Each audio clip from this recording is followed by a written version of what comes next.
यहाँ पे आइए, महात्मा गांधी टॉपिक पे हम लोग पढ़ रहे हैं। ये मूलतः जीएस मेंस के लिए है, बीपीएससी के लिए, पर साथ साथ अगर आपको यूपीएससी में भी अगर कभी इसकी ज़रूरत पड़े तो आपको फ़ायदा होगा। नंबर 2, जो लड़के हिस्ट्री ऑप्शनल वाले हैं वो भी इसको सुन करके बहुत कुछ का उपयोग कर सकते हैं, और कोई नॉर्मल भी स्टूडेंट प्रीलिम्स वाला भी वो भी इसको पढ़ सकता है, और जो इंटरव्यूअर हैं वो भी गांधी को समझने में इसका प्रयोग कर सकते हैं। इसको मैं लेक्चर 1 में एक बार ब्रीफ रिव्यू करूंगा, फिर आपके पास नोट्स मिल जाएगा जिसको आप पढ़ लेंगे, फिर मैं इसको दोस्तों फाइनल टच दूंगा। सबसे पहले आ जाइए, चूंकि ये जीएस के अनुसार से पढ़ा रहे हैं, इसमें नेचर ऑफ क्वेश्चंस कैसा है, बीपीएससी में भी या यूपीएससी में भी। कई बार देखे होंगे जो यूपीएससी के सवाल थे उसको हूबहू बीपीएससी ने रिपीट भी किया है।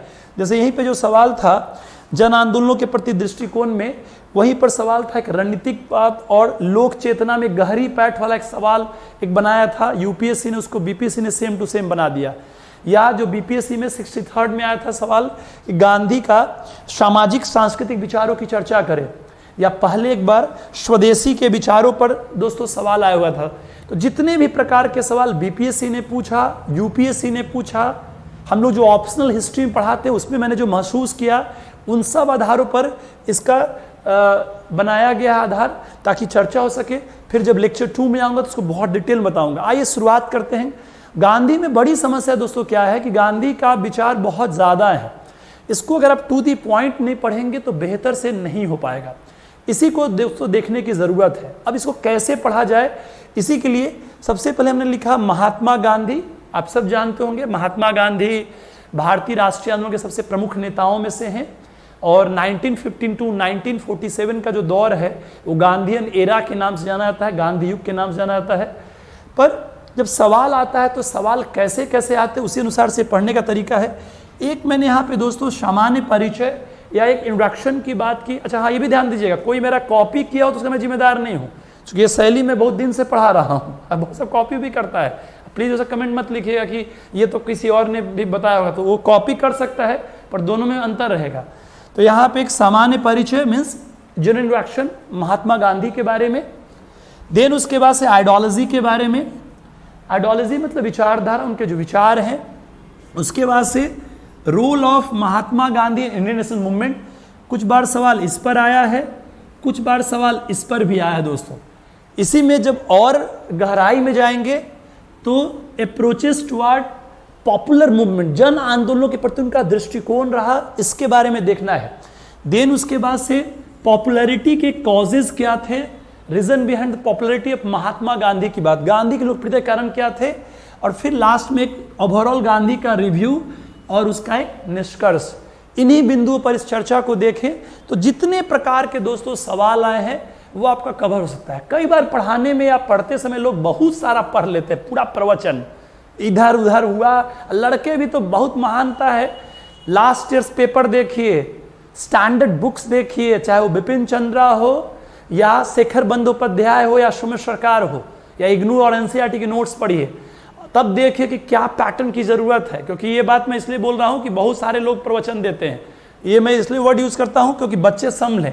यहाँ पर तो महात्मा गांधी को पढ़ते समय में आप अगर इन बिंदुओं पर बांट के देखेंगे तो आप आराम से लिख लेंगे। जहाँ तक जीएस की बात है, जीएस में एक क्वेश्चन व्यक्तित्व से आता है। महात्मा गांधी का पिछले साल आप सब जानते हैं 1869 में बर्थ है, 2 अक्टूबर को, जिसको दिन यूएन ने अंतर्राष्ट्रीय अहिंसा दिवस के रूप में मनाता है। और उसी पर अभी 150 साल दोस्तों पूरा हुआ 2019 में। तो इस बात को लेकर के 150 साल जो पूरा हुआ, तो इसलिए महात्मा गांधी चर्चा में रहे थे, कई सारे प्रोग्राम्स भी किए गए। तो महात्मा गांधी पे सवाल बनने के चांसेस हैं, जो व्यक्तित्व वाला टॉपिक है। नेहरू पर कुछ कश्मीर का इशू या विदेश नीति को जोड़ते हुए, अभी चाइना वाला भी इशू चल रहा है, उसको जोड़ते हुए। और टैगोर पे चांसेस कम है, ऐसे हल्का सा देखेंगे। पर गांधी पर एक चांसेस बहुत ज़्यादा है, क्वेश्चन पूछना चाहिए। अब यहाँ पर सामान्य परिचय सिंपल सा है गांधी के बारे में, जो भी आप चीज़ फील कर सकते हैं। गांधी का सभी भारतीय गांधी से परिचित हैं। अब 2 अक्टूबर 1869 को जन्म हुआ था। 1869 से बड़ा एक इंटरेस्टिंग पॉइंट है दोस्तों, अगर उसके 100 साल पहले चले जाएंगे तो 1769 में नेपोलियन का जन्म हुआ था, और गांधी का जन्म है 1869 में। तो जो 69 100 साल पहले है, ये तुलना के लिए। संसार में जो पॉपुलर व्यक्तित्व रहे हैं उसमें नेपोलियन भी रहे हैं, और जो इंडिविजुअल राइटिंग किसी पर लिखी जाती है उसमें नेपोलियन शुरुआती लोगों में से और गांधी भी शुरुआती लोगों में से हैं। सबसे ज़्यादा राइटिंग कहा जाता है कि नेपोलियन पर लिखा गया है और उसके बाद गांधी पर लिखा गया है। तो दो चर्चित व्यक्तित्व जो संसार के हैं उनका जन्म का डेट में बड़ा साम्यता है, 69।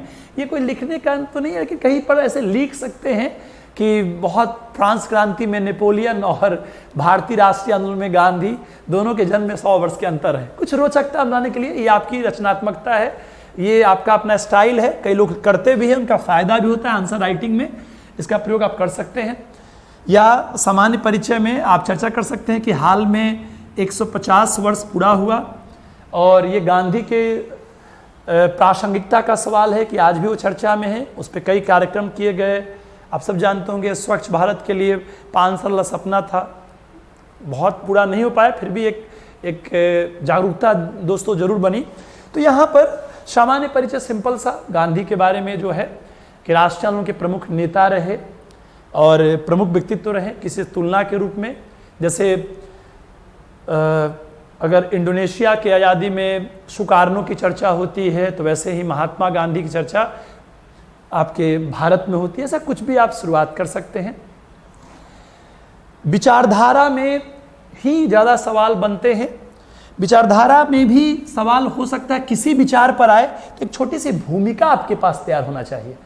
अब भूमिका में कितनी बात लिख सकते हैं ये भी जरूरी है। इसलिए मैंने 3 बिंदु समय के बचाने के मैंने पहले पॉइंट बना दिया ताकि आसानी हो। एक मैंने बताया कि गांधी के बारे में कहा था कि सिर्फ वो व्यक्ति नहीं बल्कि विचारधारा है। ये बहुत बड़ा लाइन है, आप स्टार्ट कर सकते हैं किसी विचारधारा लाइन में। गांधी सिर्फ कोई पर्सनालिटी नहीं बल्कि ही इज आइडियोलॉजी। गांधी एक व्यक्ति नहीं सिर्फ बल्कि विचारधारा भी है। यह लाइन किसी भी विचार वाले क्वेश्चन के शुरुआत में लिख सकते हैं। और अगर कोई विचारधारा, कोई व्यक्ति सिर्फ नहीं रहेगा, वो विचारधारा रहेगा, तो विचारधाराएं अपने परिवेश के अनुसार से रोल प्ले करती हैं। और कई विचारधाराएं सार्वदेशिक और सार्वकालिक होती हैं। सार्वदेशिक का मतलब है हर देश के लिए, और सार्वकालिक मतलब हर काल के लिए। तो गांधी सिर्फ उस दौर में नहीं जिस समय आज़ादी का दौर चल रहा था, बल्कि गांधी आज भी प्रासंगिकता है, आप उनके विचारों में देखेंगे। नंबर 2, सिर्फ भारत ही नहीं बल्कि वैश्विक परिप्रेक्ष्य में आप देखते हैं, दक्षिण अफ्रीका के रंगभेद नीति की बात हो या अभी भी जो गोरे काले वाली बात चले यूएस में, वहाँ पर भी गांधी की चर्चाएं हो रही हैं। तो गांधी, ये जो लाइन है, गांधी एक व्यक्ति नहीं सिर्फ विचारधारा है, इसको आप बहुत जगह प्रयोग कर सकते हैं शुरुआत में। नंबर 2 एक और भी लिख सकते हैं जब कोई विचारधारा वाला सवाल हो, इसको मैं विस्तार से भी बात करूंगा जब डिटेल 2 में आऊंगा। अब इस पर एक बार ब्रीफ ले ले। बहुआयामी व्यक्तित्व, बहुआयामी मतलब मल्टी डायमेंशनल। मल्टी डायमेंशनल मतलब सिर्फ वो राजनीतिक नेता नहीं, आप देख सकते हैं विचारों में राजनीति पर भी विचार है, अर्थव्यवस्था विचार है, समाज पर भी है, संस्कृति में भी है। वो एक बहुआयामी व्यक्तित्व है। पत्रकारिता में उनकी रुचि है, उनका हरिजन पत्रिका है। फिर आप और भी बात पाएंगे कि उनका कई अन्य क्षेत्रों से भी दोस्तों जुड़ाव रहा है। तो ये भी आप लिख सकते हैं कि गांधी एक प्रकार से बहुआयामी व्यक्तित्व के हैं। He has multifaceted personality. तो बहुआयामी, और इसकी कुछ तुलना भी कर सकते हैं दोस्तों। अगर आप 19वीं सेंचुरी याद करें तो आपको राम मोहन राय याद आएंगे, जो समाज धर्म सुधार आंदोलन के शुरुआती लोगों में से हैं। ब्रह्म समाज का जो निर्माण है, सती प्रथा बैन के लिए काम है, और उन्हीं के द्वारा आप देखिएगा कि राजनीतिक क्षेत्र में वो शक्ति के पृथक्करण की बात शुरुआती दौर में करते हैं। उसके अलावा आपको एकेश्वरवाद की बात करते हैं दोस्तों। पत्र पत्रिका में संवाद, कॉमेडी, मिरातुल अखबार जैसे अखबार भी निकालते हैं। मतलब कह सकते हैं कि जिस प्रकार से 19वीं सेंचुरी भारत में जो नवजागरण का शुरुआती दौर था, उस समय में राम मोहन राय जैसे व्यक्तित्व आते हैं, वैसे ही 20वीं सेंचुरी में महात्मा गांधी आते हैं। दोस्तों लिखेंगे सभी लोग, लेकिन अगर किसी ने किसी चीज़ को बड़ा ही रचनात्मकता से लिखा है तो वो अपील करता है, मार्क्स अच्छे आते हैं। जैसे आपने शुरुआत में लिखा, गांधी सिर्फ व्यक्ति नहीं बल्कि विचारधारा है, इम्प्रेस करेगा। गांधी में की तुलना 19वीं सेंचुरी की उसे, और ये लाइन किसी चुराई हुई नहीं, एक समझ से विकसित है। और ऐसे कई सारे लाइन और भी बताए जाएंगे जो आपको बहुत काम करेगा। अगर आप अच्छा करना चाहते हैं तो आपको अलग होना पड़ेगा भीड़ से। फिलहाल नंबर 3, एक दो लाइन निकाल सकते हैं कि गांधी के जो विचारधारा है या जो व्यक्तित्व उनके निर्माण में कई आंतरिक एवं बाह्य पक्षों का भी योगदान रहा। आंतरिक पक्ष में आप सब दोस्तों चर्चा कर सकते हैं, जो उनका अपना भारतीय इतिहास एवं परंपरा रहे उनसे प्रेरित हुए, चाहे वो अशोक का धम्मा हो या जैन धर्म, बौद्ध धर्म वगैरह हो, और उनके जो जीवन के अनुभव हो, वैष्णव परंपराएं हों, उनसे से भी प्रभावित होते हैं। और कुछ बाह्य भी हैं दोस्तों। बाह्य में 3 थिंकर्स का बड़ा नाम आता है। एक जॉन रस्किन है, दूसरे आपके टॉल्स्टॉय हैं, और तीसरे थॉरो है। सर्वाधिक वो टॉल्स्टॉय से दोस्तों प्रभावित थे, जो रूसी हैं। फ्रेंड्स, यहाँ पे आप पाएंगे कि जॉन रस्किन, थॉरो, टॉल्स्टॉय जैसे विचारकों का भी उन पे प्रभाव पड़ता है। ये चर्चा आगे मैं करूंगा भी। तो ये 3 बातों से भूमिका शुरू कर सकते हैं, व्यक्ति नहीं बल्कि विचार। बहुआयामी व्यक्तित्व जैसे राम मोहन राय 19th में, तो ये 20th में। और इनके विचारों के निर्माण में प्रेरक तत्व तो आंतरिक भी हैं और बाह्य भी हैं। बाह्य में टॉल्स्टॉय, रस्किन, थॉरो, आंतरिक में जो उनके जीवन के अनुभव हैं, जो इतिहास और परंपराएं हैं। फिलहाल अब इसके आगे बात करेंगे विभिन्न विचारों पर। अभी बार संक्षेप में देख लेते हैं। हम बात करेंगे राजनीतिक, फिर आर्थिक, फिर सामाजिक, फिर सांस्कृतिक। राजनीतिक में इन बिंदुओं पर इनको तोड़ के दे सकते हैं। राष्ट्रवाद पे बात विस्तार से होगा अभी शॉर्ट में ही। इनका मानना है कि प्रत्येक व्यक्ति का अपने देश के प्रति जो कर्तव्य है उसको राष्ट्रवाद के रूप में दोस्तों देखते हैं। अंतर्राष्ट्रवाद में कहते हैं कि पहले व्यक्ति को अपने राष्ट्र के प्रति कर्तव्य निभाना चाहिए, फिर वो अंतर्राष्ट्र के प्रति सोच सकता है दोस्तों। लोकतंत्र, निश्चित रूप से लोकतंत्र में उनका मानना है कि जनता का महत्व होना चाहिए, और वो एक प्रकार से राज्य के ज्यादा हस्तक्षेप के खिलाफ है। उसी में कई बार वो राज्य विहीन लोकतंत्र की बात भी करते हैं, जहां उनको अराजकतावादी भी दोस्तों कहा जाता है। चर्चा में विस्तार से आगे करूंगा। इसी में आते हैं रामराज। गांधी के विभिन्न विचारों का केंद्र में रामराज्य है, जिसमें उनका लोकतंत्र भी विचार है, सर्वधर्म संभाव भी है, सर्वधर्म कल्याण भी है। ये सब चर्चाएं होंगी। सर्वोदय, सर्वोदय को 3 शब्दों में बोल सकते हैं। सबका, सभी प्रकार से समान रूप से उन्नति सर्वोदय है।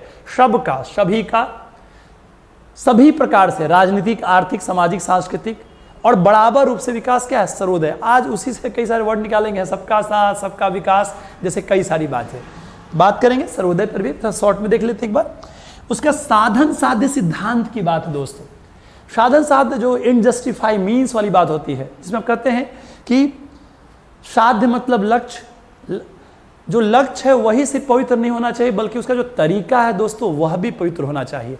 तो गांधी के विचारों में राष्ट्रवाद, राष्ट्र के प्रति कर्तव्य, उसको विस्तार से बात करेंगे। अंतर्राष्ट्रवाद, पहले वो राष्ट्रवाद बात करेंगे, फिर वो अंतर्राष्ट्रीय शांति की बात करेंगे। लोकतंत्र, जिसमें जनता की बात में, उसमें राज्य विहीन लोकतंत्र की ओर भी गांधी इशारा करते हैं। रामराज उनके सभी विचारों का सार है, वो आदर्श है। सर्वोदय, सबका, सभी प्रकार से समान रूप से उन्नति, सर्वोदय। साधन साध्य, तरीका ही सिर्फ लक्ष्य ही नहीं बल्कि तरीका भी दोस्तों पवित्र होना चाहिए। इसी में वो कई तरह से एक्सप्लेन भी करते हैं कि जैसे बीज बोए जाएंगे वैसे फल होंगे, बहुत सारी बातें हैं। आते हैं वैसे ही आर्थिक विचारों में दोस्तों। आर्थिक विचारों में स्वदेशी को जोड़ सकते हैं, हालांकि स्वदेशी सबसे जुड़ा हुआ है दोस्तों। उनके राजनीतिक विचारों में स्वदेशीपन है, पर स्वदेशी को कई बिंदुओं पर आप देख सकते हैं। स्वशासन की जो उनकी अवधारणा है, उसमें के बाद से जो आत्मनिर्भरता की बात है, जो विकेंद्रीकरण की बातें भी हैं, वो सब कुछ उनके स्वदेशी से बात है। और उसी में जो चरखा, खादी, ये सारे स्वभाषा, ये सब उनके स्वदेशी के विचारों से है। क्योंकि उनका मानना था कि अगर आत्म स्वावलंबन होगा, आत्मनिर्भरता होगी, तो उसके माध्यम से देश को आज़ादी में बड़ी मदद दोस्तों मिलेगी। तो स्वदेशी का विचार को सबसे जोड़ करके हम लोग देखेंगे जो पार्ट 2 में जब आएंगे। तो इसी में आएंगे विकेंद्रीकरण। विकेंद्रीकरण, डिसेंट्रलाइजेशन की बात। डिसेंट्रलाइजेशन का तहत मूलतः गांधी बड़े उद्योग की जगह पर वो लघु उद्योग बल देते हैं, चरखा खादी की बात करते हैं, और उसके माध्यम से आत्मनिर्भरता की बात करते हैं। जहां वो मशीनों की जगह पर श्रम आधारित उद्योग की बात दोस्तों करते हैं, जहां पर उनका इशारा लघु और कुटीर उद्योग के प्रति दोस्तों है। इसी में आते हैं न्यास सिद्धांत। न्यास का मतलब है दोस्तों ट्रस्टीशिप सिद्धांत की बात। इसमें वो बोलते हैं कि संपत्तिवान व्यक्ति संपत्ति का मालिक नहीं है, बल्कि उसका संरक्षक, तो समाज की धरोहर है, और उसको संपत्ति के समानतापूर्ण वितरण की भी वो बात दोस्तों करते हैं। यहां पर अब आते हैं सामाजिक में। सामाजिक में उनका एक विचार है समाजवाद को लेकर के। अब यहाँ पे समाजवाद को विस्तार से बात करें टर्मिनोलॉजी में, समाजवाद की विचारधारा मूलतः समाज में समानता की बात करता है, पर जहाँ जो कार्ल मार्क्स का समाजवाद है, जिसको साम्यवादी व्यवस्था के रूप में भी जानते हैं, कार्ल मार्क्स के समाजवाद में जो समानता की स्थापना वो वर्ग संघर्ष के माध्यम से है, लेकिन जो गांधी का समाजवाद है वो एक प्रकार का लोकतांत्रिक और वर्ग समन्वय आधारित समाजवाद है दोस्तों, जिसको आगे संविधान में दोस्तों शामिल किया गया है। तो गांधी भी सामाजिक विचारों में समाजवाद की बात करेंगे, पर वर्ग संघर्ष नहीं, वर्ग समन्वय के माध्यम से समाजवाद।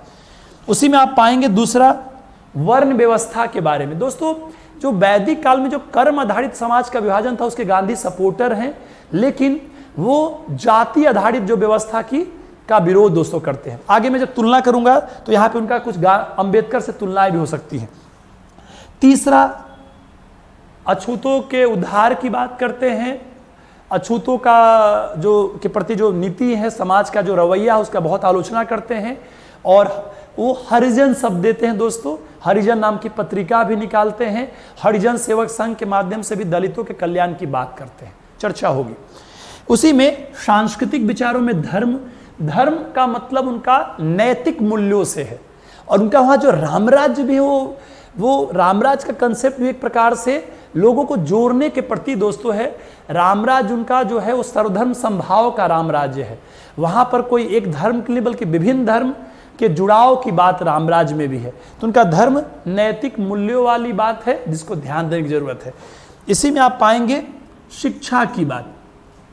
शिक्षा में वो बुनियादी शिक्षा, रोजगार पर शिक्षा की बात करेंगे, और खासकर 1930s के दशक में उनकी वर्धा योजना है। वर्धा योजना जो उनकी पत्रिकाओं में छपी थी, उसमें उन्होंने बुनियादी रोजगार पर शिक्षा, नैतिक शिक्षा पर दोस्तों जोर दिया था।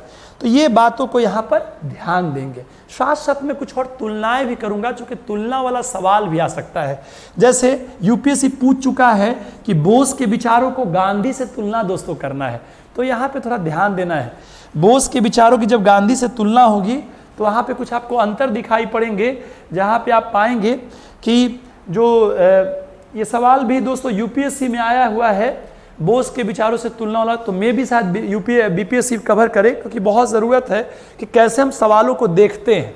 मुझे अच्छे से याद है 56-59 कलम जो सार्थक का किताब लिखे थे, उसमें चंपारण को कई अंदाज से जोड़े थे, और संजीव कुमार सज्जन जो फर्स्ट रैंक लाए थे, वो हम लोग की किताब जो सर्वेश्वर के में लिखे थे उस पर तारीफ भी करते हैं। उसका एक बड़ा कारण था कि कुछ आप उन सवालों को भी चर्चा करिए जो सवाल पूछे जा सकते हैं, ये नहीं कि जो पीछे वाला आया हुआ है वही प्रवचन चल रहा है। तो ध्यान दीजिएगा, तो हम लोग चर्चा विस्तार से भी करेंगे उस पर शॉर्ट में ये, जैसे बोस में, अब ऐसा शॉर्ट में क्यों, सब शॉर्ट में अपने बच्चों के लिए करवाएंगे, वो अलग से होगा। फिलहाल बोस में आ जाइए, 2-3 बातों में ध्यान देंगे। जो सुभाष चंद्र बोस है वो गर्मपंथी हैं दोस्तों। फिर उनका जो गांधी का जो संघर्ष विराम संघर्ष की रणनीति, उसमें उनका उतना विश्वास नहीं है। और तीसरी बात, जो गांधी जो सब कुछ में स्वदेशी अस्त्रों पे भारत की आज़ादी की बात करते हैं, वहीं पर सुभाष बोस के साथ है कि सुभाष बोस स्वदेश बाहरी सहयोग की बात भी करते हैं। खासकर 3 बिंदु बड़ा इंटरेस्टिंग है। एक, गर्मपंथी कलेवर। नंबर 2, संघर्ष विराम संघर्ष, जो जनता के स्तर पे गांधी की रणनीति थी उसमें विश्वास नहीं। और नंबर 3, बाहरी सहयोग पे भी बात बोस करते हैं। ऐसे ही आप पाएंगे नेहरू से भी तुलनाएं करेंगे, जहां नेहरू न्यास सिद्धांत पर उतना भरोसा नहीं करेंगे, बड़े उद्योग की बात करेंगे, वैसी गांधी छोटे उद्योग और न्यास सिद्धांत की बात करेंगे, और भी कुछ बात करेंगे। और अंबेडकर में भी पाएंगे कि गांधी का सामाजिक परिवर्तनों के प्रति दोस्तों सुधारवादी रूप है, लेकिन वही जो है अंबेडकर साहब उस पूरी व्यवस्था को पलटना चाहते हैं। तो जितना प्रखरता से अंबेडकर साहब की बातों को रख पाते हैं उतना गांधी ने, लेकिन दोनों समाज में समानता की बात करते हैं, दोनों दलितों के सुधार, वास्तव में दोनों एक ही उद्देश्य को लेकर चलते हैं, बस तरीके अलग अलग हैं। चर्चा में करूंगा कि गांधी और अंबेडकर को टकराने की जरूरत नहीं है, दोनों एक ही उद्देश्य से 2 स्तर पे काम कर रहे हैं। उसको ध्यान से पढ़ेंगे तो लगेगा कि दोनों कल्याण ही चाह रहे हैं, तरीके थोड़े अलग हैं। चर्चा होगी, बड़ा इंटरेस्टिंग रहेगा वो चर्चा। यहाँ पर उसके बाद से बस शॉर्ट में थोड़ी बात, चूंकि अगले पार्ट में सब विस्तार से कवर कर पाएंगे। इसी पे आएगा प्रासंगिकता की बात। जो ये विचार हैं इनको नए से जोड़ना है, चाहे वो पर्यावरण से हो, चाहे वो राजनीति से हो, चाहे वो अन्ना हजारे प्रसंग हो, उन सब से पता चलता है कि आज भी प्रासंगिकता है सभी मामलों में, चाहे वो अंतर्राष्ट्रीय घटनाएं हो, राष्ट्रीय। देखे होंगे 60 से 62 में डोकलाम से जोड़ते पूछा था गांधी को, तो ये सारी चर्चाएं इसमें करेंगे। उसके बाद आ जाएंगे राष्ट्रीय में गांधी की भूमिका के बारे में। दक्षिण अफ्रीका के अनुभव को 1893 से 1914 रहेगा कि उन्होंने वहां पे कैसे हिंदू मुस्लिम समन्वय की बात को सीखा, महिलाओं के आंदोलन से जोड़ने की बात को देखा, और फिर जो सत्याग्रह हिंसा की बातें हैं वो भी उन्होंने वहाँ सीखा। जो सत्याग्रह का पहला प्रयोग वहाँ पे करते हैं, फिर भारतीय संदर्भ में यहाँ पे चंपारण में करते हैं।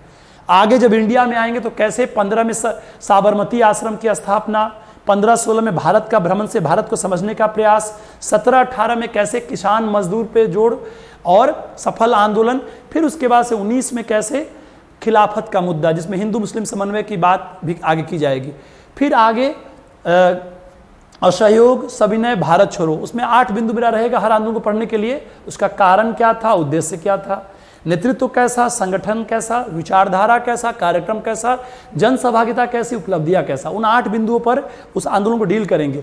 देन उसके बाद से जन आंदोलन प्रति गांधी का क्या दृष्टिकोण रहा, जनता को केंद्र में रखते हैं हर आंदोलन में, चर्चा होगी। आंदोलन को एक नैतिक संघर्ष के रूप में देखते हैं, न कि सिर्फ हितों का संघर्ष। फिर आंदोलन में जो उद्देश्य है वो स्पष्ट हो, जैसे कभी था 1920 में स्वराज इन 1 ईयर, 1930 में था पूर्ण स्वराज की बात, और 42 में था अंग्रेजों भारत छोड़ो की बात। ऐसे ही गांधी ने हर आंदोलन के तत्व को कैसे नए रूप में ढाला। लास्ट में सरकार के स्तर पे दबाव समझौता दबाव की रणनीति, और जनता के स्तर पे संघर्ष विराम संघर्ष की रणनीति। इसी में लास्ट में आएंगे क्यों लोकप्रिय हुए, अपने विचारों से, जन आंदोलन प्रति दृष्टिकोण से, अपने आप के अनुकूलन से, सादा जीवन उच्च विचार से, पारंपरिक प्रतीकों के प्रयोग से, और एक और बड़ी बात रही मिथकों की भूमिका। मिथक होता है जिसके लिए कोई वैसे तर्क तो नहीं होते हैं, पर भावनाओं में लगता है कि इस आदमी के नेतृत्व में हम सफल हो सकते हैं। जैसे भारत में कभी बुद्ध और महावीर के प्रति वो मिथक आए, कभी बिरसा मुंडा और सिद्धू कान्हू के प्रति आए, और कभी दोस्तों गांधी के प्रति आए। अगले पार्ट में इन सब पर हम विस्तार से बात करेंगे। इस पार्ट में इतना ही दोस्तों, धन्यवाद।